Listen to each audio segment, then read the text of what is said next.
We'll talk about that a little bit later in the show, but right now we're joined by Tom Daschle, who represented South Dakota in the Senate from 1986 to 2004 and served as the Democrats' leader for 10 years. Thanks for being with us. Glad to be here, David. Senator, what's your reaction? Bill Frist, an old nemesis, he's not running? I'm actually not surprised. Bill Frist has always been more comfortable in the medicine, in the side of medicine, the field of medicine, than in the field of politics. And I think he became increasingly uncomfortable. You're put under the microscope as a leader, especially as the majority leader, and he was put under the microscope, and that isn't a very good feeling in some cases. And so my guess is that he felt much more comfortable going back into medicine. But aren't you personally satisfied to see this guy getting out of politics? I mean, he campaigned against you in your home state, which broke with Senate tradition. Well, obviously that was not something that I thought was a very good idea, and frankly, I think he paid a price for it. But I think the bottom line is that he was never really the kind of person who could be comfortable in politics, and I think that became more and more evident as his role as leader played itself out. You had to work a lot with Trent Lott, who's now the Senate whip, back in a leadership post. I think the Democrats will manage dealing with him. Is he a better leader for Republicans than Bill Frist? Well, of course, Mitch McConnell will be the majority leader, or the Republican leader, and Trent Lott will be the assistant Republican leader. I think in both cases you have people that Democrats are very comfortable with. They're both institutional people. They both came with an appreciation of the body of the Senate, the extraordinary traditions, the importance of working with both sides. And so I expect you're going to see a lot better chemistry in the next couple of years than you've seen in recent times. What's your reaction to the news today out of Lamont Jordan, an apparent presidential snub by Prime Minister Maliki of President Bush? Well, David, I'm real concerned about that, frankly. I think it looks like a snub for President Bush, and obviously that could mean huge political repercussions. It's an embarrassment for the administration. Obviously, for the president to be there cooling his heels, waiting for the prime minister to come forward and meet with him is not a good sign. It looks like Sauter's calling the shots, and the president is responding to the decisions made by Sauter and others in Iraq itself. Do you believe the situation in Iraq is going to get any better in the next 4 or 6 months? Unfortunately, I don't. Well, I think we're going to continue to see us spiraling downward. Then will you agree that the troops ought to start coming out? Absolutely. I've called for that. We've called for a strategic redeployment. I think it's very important that we recognize that we could lose Afghanistan as well unless we put more troops there and stabilize the area.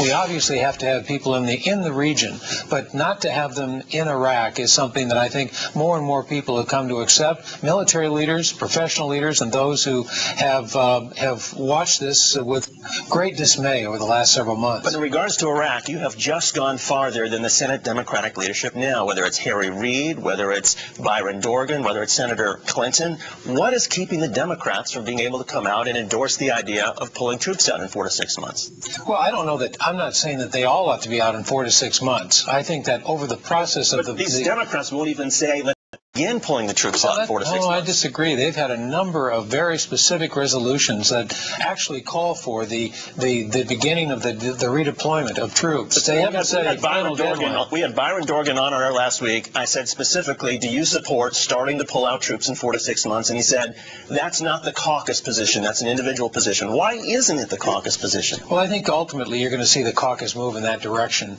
More and more people are coming to the belief, the realization that the more you stay, the more you pay, and we've paid a very high price. And the real question is how do you ask those last remaining troops to fight and die for a cause that may have been a huge mistake for this country and for the people of Iraq? Do you think it's a mistake, though, for the Democrats to be waiting for this Baker-Hamilton Commission to come out? Because what will happen is the negotiations will be between the position of the Baker-Hamilton Commission and the White House. And the Democrats who are to the left, they're not going to get the sort of negotiations that they want out of this. Well, I think the Baker-Hamilton Commission can offer a great deal of guidance and insight as to the current set of circumstances. It's bipartisan.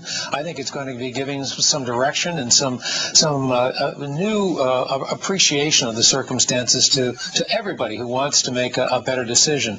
Obviously, the Democrats are going to be looking at this with great care, but clearly you're going to see a more assertive effort once the Democrats take control next January. But have the Democrats lost an opportunity from this election? I mean, if you look look back at, for example, when the Republicans took control of the House in 1994, and you had Newt Gingrich immediately implementing his contract with America, Bill Clinton in 92 immediately beginning an economic conference, and here we are now almost 3 weeks after the election, and the Democrats are just sitting back waiting for the Baker-Hamilton Commission. I tell you, I think you have to take things one step at a time. First of all, it has only been 3 weeks. They're not in control yet. They won't be in the majority until January. So even if they did advocate some other position, they won't have the opportunity to implement it at least for another. Secondly, I think it's appropriate and very fitting that we wait until the Baker-Hamilton Commission release its information, until we have the benefit of their thinking. To do so prior to that would be very premature. So I think they're doing it right. Let's wait and see what the Baker-Hamilton Commission produces. Let's wait and make sure that we are in control of the committees and of the agenda on the Senate floor, and then let's step forward with a decisive course of action that I think you'll begin to see sometime next month. Former Democratic Senate Majority Leader Tom Daschle, you're going to stick with us through the break, and when we come back, we're going to talk a little bit about 2008 presidential politics. And later, the host of PBS's NewsHour, Jim Lehrer, will be here. We'll also